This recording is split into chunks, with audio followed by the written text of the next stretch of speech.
काशी का वो राजकुमार जिसे तालाब के किनारे एक ऐसी राजकुमारी मिली जिसने सिर्फ कमल के फूल से अपना नाम, घर और दिल का हाल बता दिया।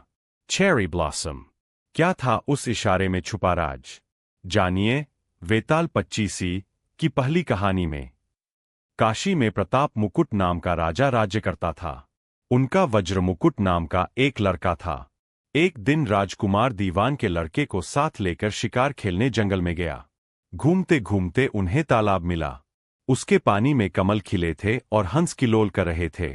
किनारों पर घने पेड़ थे जिन पर पक्षी चहचहा रहे थे। दोनों मित्र वहां रुक गए और तालाब के पानी में हाथ मुंह धोकर ऊपर महादेव के मंदिर पर गए। घोड़ों को उन्होंने मंदिर के बाहर बांध दिया। आगे बढ़े जब राजकुमार की हुई राजकुमारी से मुलाकात। मंदिर में दर्शन करके बाहर आए तो देखते क्या है कि तालाब के किनारे राजकुमारी अपनी सहेलियों के साथ स्नान करने आई है। दीवान का लड़का तो वही एक पेड़ के नीचे बैठा रहा, पर राजकुमार से न रहा गया। वह आगे बढ़ गया। राजकुमारी ने उसकी ओर देखा तो वह उस पर मोहित हो गया। राजकुमारी भी उसकी तरफ देखती रही। फिर उसने किया क्या कि जूड़े में से कमल का फूल निकाला, कान से लगाया, दांत से कुतरा, पैर के नीचे दबाया और फिर छाती से लगा, अपनी सखियों के साथ चली गई। उसके जाने पर राजकुमार निराश हो अपने मित्र के पास आया और सब हाल सुनाकर बोला, मैं इस राजकुमारी के बिना नहीं रह सकता, पर मुझे न तो उसका नाम मालूम है न ठिकाना। वह कैसे मिलेगी? दीवान के लड़के ने कहा, राजकुमार आप इतना घबराए नहीं, वह सब कुछ बता गई है। दीवान ने कैसे जाना राजकुमारी का सच? राजकुमार ने पूछा, कैसे? वह बोला, उसने कमल का फूल सिर से उतारकर कानों से लगाया तो उसने बताया कि मैं कर्नाटक की रहने वाली हूं। दांत से कुतरा तो उसका मतलब था कि मैं दंतबाट राजा की बेटी हूं। पाव से दबाने का अर्थ था कि मेरा नाम पद्मावती है, और छाती से लगाकर उसने बताया कि तुम मेरे दिल में बस गए हो। इतना सुनना था कि राजकुमार खुशी से फूल उठा। बोला, अब मुझे कर्नाटक देश में ले चलो। दोनों मित्र वहां से चल दिए। घूमते फिरते, सैर करते, दोनों कई दिन बाद उसी शहर में पहुंचे। राजा के महलों के पास गए तो एक बुढ़िया अपने द्वार पर बैठी चरखा काटती मिली।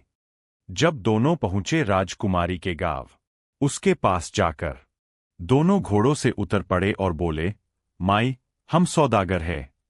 हमारा सामान पीछे आ रहा है। हमें रहने को थोड़ी जगह दे दो। उनकी शक्ल सूरत देखकर और बात सुनकर बुढ़िया के मन में ममता उमड़ आई। बोली, बेटा, तुम्हारा घर है, जब तक जी में आए रहो।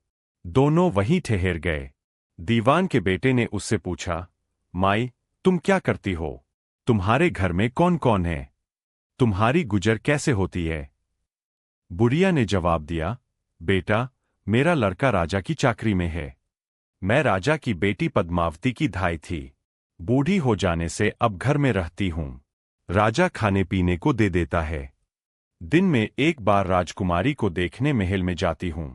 जब राजकुमार ने भेजा भेंट का संदेशा, राजकुमार ने बुढ़िया को कुछ धन दिया और कहा, माई, कल तुम वहां जाओ तो राजकुमारी से कह देना कि जेठ सुदी पंचमी को तुम्हें तालाब पर जो राजकुमार मिला था वह आ गया है। अगले दिन जब बुढ़िया राजमहल गई तो उसने राजकुमार का संदेशा उसे दे दिया। सुनते ही राजकुमारी ने गुस्सा होकर हाथों में चंदन लगाकर उसके गाल पर तमाचा मारा और कहा, मेरे घर से निकल जा। बुढ़िया ने घर आकर सब हाल राजकुमार को कह सुनाया। राजकुमार हक्का बक्का रह गया। तब उसके मित्र ने कहा, राजकुमार, आप घबराए नहीं, उसकी बातों को समझें। उसने 10 उंगलियां सफेद चंदन में मारी, इससे उसका मतलब यह है कि अभी 10 रोज चांदनी के हैं। उनके बीतने पर अंधेरी रात में मिलूंगी। क्यों हुआ राजकुमार शोक से व्याकुल। 10 दिन के बाद बुढ़िया ने फिर राजकुमारी को खबर दी तो इस बार उसने केसर के रंग में 3 उंगलियां डुबोकर उसके मुंह पर मारी और कहा, भाग यहां से। बुढ़िया ने आकर सारी बात सुना दी। राजकुमार शोक से व्याकुल हो गया। दीवान के लड़के ने समझाया, इसमें हैरान होने की क्या बात है? उसने कहा है कि मुझे मासिक धर्म हो रहा है। 3 दिन और ठहरो। जब राजकुमार धारण किया बुढ़िया का रूप, 3 दिन बीतने पर बुढ़िया फिर वहां पहुंची। इस बार राजकुमारी ने उसे फटकार कर पश्चिम की खिड़की से बाहर निकाल दिया। उसने आकर राजकुमार को बता दिया। सुनकर दीवान का लड़का बोला, मित्र, उसने आज रात को तुम्हें उस खिड़की की राह बुलाया है। मारे खुशी के राजकुमार उछल पड़ा। समय आने पर उसने बुढ़िया की पोशाक पहनी, इत्र लगाया, हथियार बांधे। दोपहर रात बीतने पर वह महल में जा पहुंचा और खिड़की में से होकर अंदर पहुंच गया। राजकुमारी वहां तैयार खड़ी थी।